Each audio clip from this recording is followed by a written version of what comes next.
결혼한 지 7년차 접어드는 주부입니다. 저희 집 형편이 안 좋은 편인데 남편도 직장이 없어서 시댁에서 신혼생활을 하게 되었습니다. 오래전부터 저희 집 사정이 많이 안 좋은 편이었습니다. 어린 시절에 아버지를 사고로 잃게 되었고 홀어머니 몸으로 자식들 뒷바라지를 혼자서 하셔야 했던 어머니는 일하다가 사고를 당하셔서 몸이 불편한 상황이었습니다. 기초생활수급비를 받기 위해서 저는 고등학교를 졸업하는 순간부터 세대 분리를 해야 했습니다. 얼마 되지 않는 수급비 포기하는 방법도 있었지만 대학교를 가지 못한 제가 벌 수 있는 돈은 그렇게 많지 않았고 몸이 불편한 어머니가 할 수 있는 일 또한 많지 않았습니다. 그러다 어머니가 몸이 성하던 시절 개인적으로 알고 지내던 분이 결혼 자리를 하나 알아봐 주셨어요. 저랑 나이 차가 8살이나 나는 데다가 직장도 따로 없던 사람이라 꺼려지기는 했는데 시댁의 형편이 그렇게 나쁜 편이 아니었어요. 시부모님께서 지역에서 작은 식당을 하고 있었는데 그래도 나름 단골 손님도 많은 유명한 곳이라서 외아들인 남편과 새가족이 벌고 살기에는 모자람이 없었나 봅니다. 말씀드린 대로 내키지 않는 결혼이었지만 시부모님이 결혼 조건으로 냈건 몇 가지 때문에 저는 결혼을 결심하게 되었습니다. 시댁에서 일이 바쁜 시부모님 대신에 집안일을 하며 남편 내조를 해주면 수급비로만 생활해야 하는 친정에 어느 정도의 생활비를 지원해주는 걸로 약속을 하고 저는 어린 나이에 팔려오듯 결혼을 하게 되었습니다. 그래도 저 혼자 틈틈이 모아놓은 돈으로 예단과 결혼식 비용을 부담했고 혼수로 시댁의 냉장고도 새 걸로 바꿔드렸어요. 남편은 미대를 졸업했습니다. 순수미술 전공해서 취직을 할 수 있을 만한 곳이 많지 않잖아요? 거기에 자기의 꿈을 포기 못한 남편은 죽이 되든 밥이 되든 미술로 성공을 하고 싶어 했습니다. 그래서 결혼했을 당시에는 남편이 직장이 없었습니다. 연애를 생략한 결혼이었기 때문에 남편이란 사람을 잘 모르는 상황인지라 처음에는 걱정이 많이 되었어요. 그래도 결혼하고 얼마 안 있어서 남편은 직장을 구했고 성실하게 회사에 출근했습니다.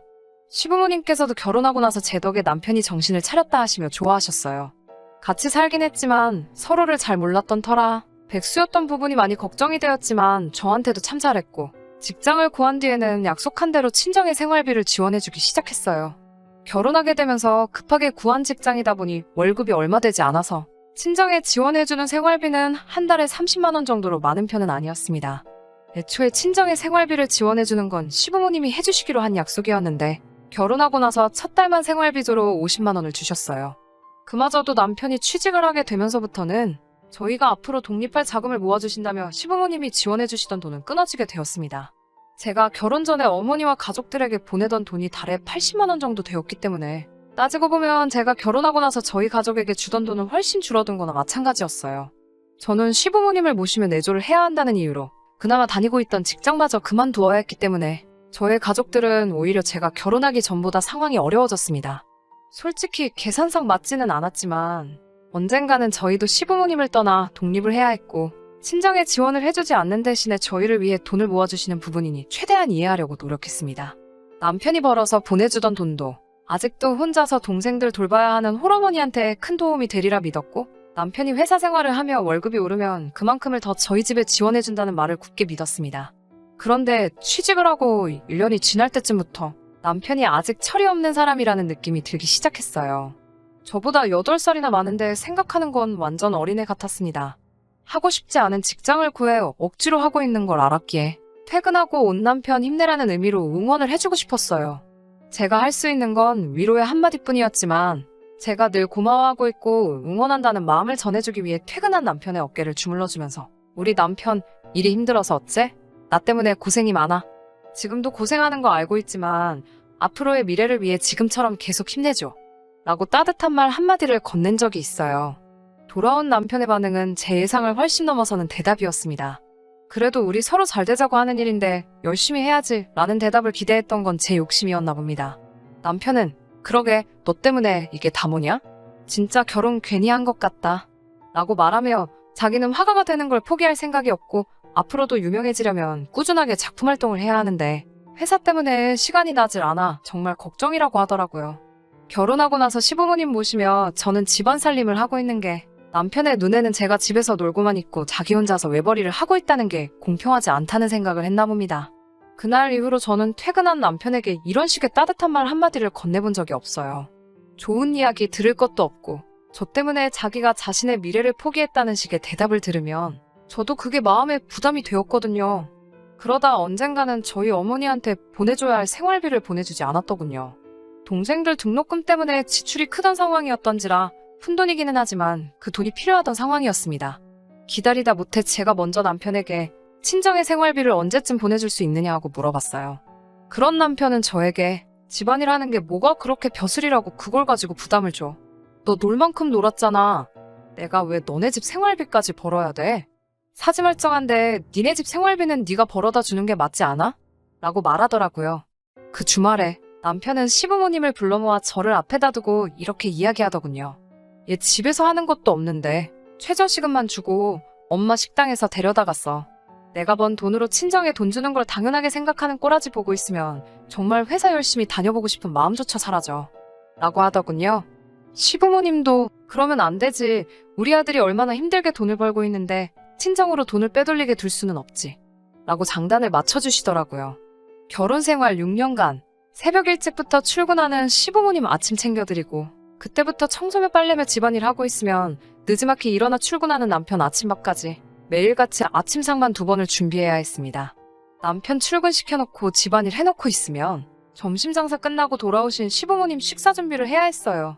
워낙 깔끔한 걸 좋아하신다는 시어머니는 하루 종일 쓸고 닦고 한 집안 구석구석을 검사하듯 돌아다니며 먼지 한 톨이라도 눈에 보이면 그걸 가지고 저한테 살림을 왜 이렇게 못하냐며 구박을 하셨습니다. 아직 배우려면 한참 멀었다고 하시면서요. 그 일이 있던 후로 남편 말대로 처음 몇 주간은 시부모님 식당에 같이 출근을 하게 되었습니다. 식당 일이 힘들다고는 하지만 식당 규모도 작은 데다가 원래 2분이서 하시던 일을 제가 돕기만 하면 되었으니 힘들지는 않았어요. 점심 장사 마치고 잠깐 시부모님과 집에 돌아왔는데 남편이 회사는 안 가고 집에 있더라고요. 회사는 어쩌고 집에 있냐고 물으니 그만뒀다고 하네요. 이제 제가 돈을 벌게 되었으니 자기는 다시 자기의 못 이룬 꿈을 위해 재도전을 해봐야겠다면서요. 시부모님은 원래도 둘이서도 하던 식당인데 저한테까지 월급을 주는 게 아깝다는 생각이 들었나 봅니다. 저한테 주는 돈은 어차피 자기 주머니에서 나가는 돈이라며 이제 식당 일은 필요 없으니 그만 나오고 저보고 새 일자리를 구하라고 하셨습니다. 그러면서도 제가 낮에는 집안일을 해야 하니 밤에 출근하는 직장을 구하라고 하셨습니다. 매일같이 집 근처 편의점에 나가서 야간에 일을 하고 새벽 3시나 돼서 집에 들어와 쪽잠을 자고 집안일을 하는 생활을 매일같이 반복해야 했습니다. 집안일 때문에 일하는 시간을 더 늘릴 수가 없으니 당연히 수입은 남편이 혼자 벌어올 때보다 더 줄어들었습니다. 이제는 어머니한테 보내는 생활비마저 아깝다고 하시네요. 이제 동생들도 대학생이 되었는데 걔들이 일해서 벌면 되는 걸 우리가 돈까지 줘야 하냐고요. 새벽에 알바를 끝내고 돌아오면서 산 로또 한 장. 하늘이 저를 도운 건지 1등이 되었습니다. 하지만 하늘은 저 말고도 도와줄 사람이 많았나 봐요. 1등 당첨자가 저 말고도 여럿이더라고요. 세금을 제외하고 제 통장에 들어온 돈이 8억이었습니다. 하지만 아깝다거나 아쉽다거나 하는 마음은 들지 않네요. 제 인생에 이만큼의 돈은 구경도 해본 적이 없는 금액이었으니까요. 이 돈이면 저희 어머니 전셋집과 몇 년치 생활비를 한 번에 드려도 돈이 많이 남겠다는 생각이 들었어요. 동생들도 대학에 들어갔으니 나머지 학자금을 다 내줘도 모자라지 않을 만큼의 금액이었습니다. 동생들도 장성했으니 이제 저희 가족에게 더 이상 지원금을 보내지 않아도 된다는 계산이 서서 남편과 시부모님에게 이 사실을 이야기하고 앞으로 이 돈을 어떻게 사용할지에 대해서 의논해보기로 했습니다. 하지만 시부모님과 남편은 그 돈을 왜 친정에다가 줄 생각을 하냐고 성화입니다. 남편은 이제 본격적으로 작품 활동을 해야 할 때라며 자기 작업실을 차려달라고 말하고 시부모님은 안 그래도 식당이 작아서 돈이 덜 벌리는 것 같다며 사업을 확장하자고 제안을 해오시네요. 말한 대로 동생들이 장성했으니 이제 어머니 부양은 여태껏 키워준 동생들의 몫으로 돌리고 저는 출가회인이니 더 이상 친정에 신경을 끄라고 하면서요. 그렇다고 제가 당첨된 로또를 전부 다 꿀꺽하려는 생각은 아니라고 하면서 다 우리가 미래에 잘 되려고 하는 투자이니 아깝다는 생각을 하지 말라고 합니다. 남편은 화가로 대성을 할 것이고 시부모님도 식당이 커진 만큼 수입이 늘어날 거라 하시면서요. 처음에는 이 돈이 힘들어하는 내게 하늘이 내려준 선물이라고 생각했는데 지금은 차라리 당첨이 안 되었으면 좋았겠다는 생각밖에 들지 않습니다. 끝까지 제 가족들은 버려둔 채 저의 단물을 쏙 빼먹으려고 하는 남편과 시댁 식구들을 보니 여태껏 참아오며 헌신했던 제가 다 바보 같다는 생각이 듭니다. 저희 가족을 부양해주긴 했다지만 지금 돌이켜 생각해보면 제가 굳이 이 집에 시집을 오지 않았다면 오히려 제가 저 혼자서 가족들에게 더 많은 걸 해줄 수 있었다는 생각밖에 들지 않습니다. 오히려 저 혼자 벌어 가족들 먹여 살리던 때보다 더 적은 돈을 주고 있으면서 집안일의 바깥일까지 전부 다 제가 독박을 쓰고 있었다는 생각밖에 들지 않아요. 도대체 제 인생은 어디 있는 건지 이제 와서 정말 많은 후회가 되네요. 잠들기 전에 심란해져서 이렇게 사연 한번 올려보았습니다. 끝까지 들어주신 분들께 감사드립니다. 후기입니다. 댓글로 도움 주신 분들께 너무 감사드립니다. 덕분에 새 인생을 시작하게 되었습니다. 여러분들이 안 계셨다면 저는 아직도 그 집에서 식모살이를 하면서 제 가족들 부양까지 같이 하고 있었겠네요.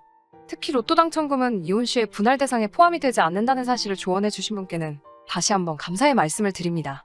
당첨금에는 상대방이 기여한 바가 없기 때문에 이혼할 시에 분할을 할 필요가 없다는 사실에 자신감이 붙었습니다. 남편이 직장을 그만두고 저 혼자서 돈을 벌기 시작한 지도 꽤 오래되었기 때문에 남편 쪽에서는 정말 그 어떤 것도 기여를 한 적이 없다는 사실이 증명되었습니다. 사실 제 사연 들으시면서 많이들 답답하셨을 거라 생각이 듭니다. 그럴 수밖에 없는 상황이기는 했지만 왜 그렇게 사냐는 댓글들 하나하나 읽을 때마다 마음이 아프다기보다 정말 제가 바보같이 살아왔구나 하는 후회밖에 들지 않았어요. 다른 분들 말 맞다나 제 수중에 돈이 생기니 믿는 구석이 있어서 그러는 거라며 저를 욕하신 분들도 더러 계셨지만 제가 시집오고 나서 처음으로 갖게 된 주도권을 놓치고 싶은 생각은 없었습니다. 남편을 포함한 시가족들을 불러 모아 당첨금으로 자기들이 원하는 걸 해주겠다는 대답 대신 이혼하겠다는 말을 건넸습니다. 예상한 대로 대번에 여태껏 결혼 생활하면서 자기들이 우리 어머니께 준 지원금 이야기를 꺼내며 저를 오히려 은혜도 모르는 배은망덕한 사람으로 몰아가더라고요. 시부모님께는 저희 미래를 위해 모아두셨다는 그 돈, 저는 한 푼도 받지 않을 것이다. 여태까지 남편의 월급과 제가 벌어 저희 부모님께 드린 돈을 다 합치더라도 그 돈보다는 액수가 많지 않을 것 아니냐라고 되물으니 그 부분에 대해서는 꿀먹은 벙어리 마냥 아무 말도 못 하시더군요. 남편은 언제 그렇게 애처가가 되었는지 제가 이혼 서류를 내미는 게 다 시부모님 탓이라며 말도 안 되는 억지를 부리더라고요. 그동안 시집살이 견뎌내느라 고생이 많았다고, 당첨금이 얼마나 큰 액수라고, 그 돈이면 평생 놀고 먹을 수 있을 거라고 생각이 들었나 봐요. 당장 시부모님 곁을 떠나 그 돈으로 시골에 집을 사서 자기는 그림을 그리고 저는 거기서 작은 사업 하나 시작해보면 되지 않겠냐고 이제 둘이서 행복하게 살자고 하네요. 결국 자기는 끝까지 수입 없이 놀고 먹으려는 셈이고 여전히 저보고 돈을 벌려고 하는 말에 더 이상 그렇게 살기 싫어서 이혼을 결정한 거고, 이혼을 결정한 건 시부모님 때문이 아니라 끝까지 처리 안 되는 당신 때문에 결정한 게 더 크다고? 무슨 말을 하더라도 이 마음을 돌릴 생각은 없다고 전해졌습니다. 그 집 구석에서 더 이상 돈 한 푼 받을 생각은 없었는데 법원은 오히려 저희가 결혼 생활을 하며 모아온 돈과 시부모님이 남편 앞으로 모으시던 독립자금까지 분할 대상에 포함시켜줬네요. 물론 그 돈은 포기했습니다. 질질 끄는 것보다 하루빨리 그 집에서 탈출하는 게 우선이었으니까요. 한편으로는 조금 씁쓸합니다. 이혼을 하면서도 저희 어머니는 수급비 걱정을 하시며 제가 이혼하는 걸 못마땅하게 생각하셨어요. 제가 돌아오면 수급비가 끊긴다고 하는 말이시죠. 동생들이 여태까지 제가 희생해왔으니 이제 제 인생을 살아가면서 응원해줘. 지금은 혼자서 살고 있습니다. 이 당첨금이 저의 평생을 보장해줄 거란 생각을 하지는 않습니다. 이 돈을 미천으로 무언가 시작을 해야겠지요. 일단은 지금의 여유를 좀 더 즐기고 천천히 생각해보려고 합니다. 여태껏 살아오면서 상황이 여의치 않아 포기해야만 했던 것들 조금이나마 누려보고 그리고 다시 새로운 인생 살아볼 계획이에요. 앞으로 제 인생에 좋은 날 있기만을 기도해주시고 혹시나 사연 들으시는 분들 중에 저 같은 상황에 처하신 분이 계시다면 끝까지 포기하지 말고 언젠가 찾아올 기회를 위해 새로운 준비를 하시는 게 어떨까 하는 말을 끝으로 제 사연은 여기서 이만 줄이도록 하겠습니다. 끝까지 들어주셔서 감사합니다. 오늘의 사연은 여기까지입니다. 구독과 좋아요, 알람 설정 부탁드리고 더 좋은 사연으로 다시 찾아뵙겠습니다. 감사합니다.